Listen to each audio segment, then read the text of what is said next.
I was there when it happened. I saw it all, the tension in their eyes, the weight of unspoken words, and the quiet walk between them. In our village of Nimu, we say that a story untold is a soul on rest, and on that night, the souls of our ancestors waited. It began with grandmother's final request. She was the last great storyteller of our village, the one who carried the tales of old, the wisdom of our people, and the voices of those long gone. But she was dying, and with her, our history was slipping into the grave. She summoned her granddaughters, Adia and Kem, twins, but as different as the sun and the moon. For 10 years, they had not spoken a word to each other. When they were children, they were inseparable, like the roots of the same tree. But something, no one knew exactly what, had torn them apart. It was like a rope that had snapped, leaving the pieces too frayed to tie together again. Now, they stood before their grandmother's mat in the center of her hut, the firelight casting long shadows on the mud walls. The old woman's voice was barely above a whisper,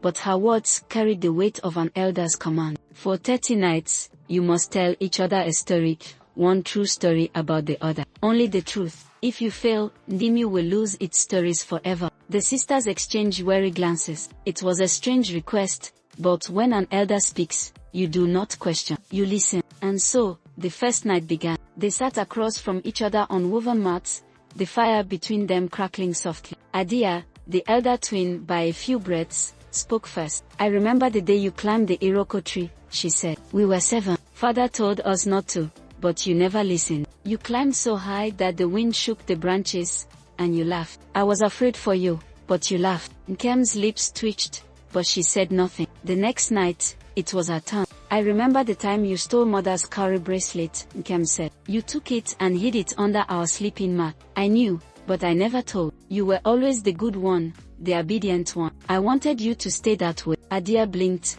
surprised. She had never known that Nkem had kept her secret. Each night, they peeled away the years between them, revealing truths neither had spoken aloud before. Some were small, like the time Nkem took the blame for breaking the elder's calabash. Some were heavy, like the day Adia left for the city and didn't look back. But as the nights passed, the stories began to cut deeper. On the 15th night, Adia's voice trembled. The day father died, she said, I waited for you. I thought you would come, but you didn't. Nkem's face was unreadable. The fire between them burned low, casting flickering shadows. I did come, she said after a long silence, but I did not enter. I stood by the riverbank, watching the burial drums beat. I could not face you. Adia inhaled sharply. She had always believed her sister had stayed away out of anger, out of resentment. But now she knew Nkem had been grieving too, in her own way. By the 20th night, something had shifted. They no longer spoke with hesitation. Their words no longer carried barbs. And then, on the 30th night, as grandmother had asked,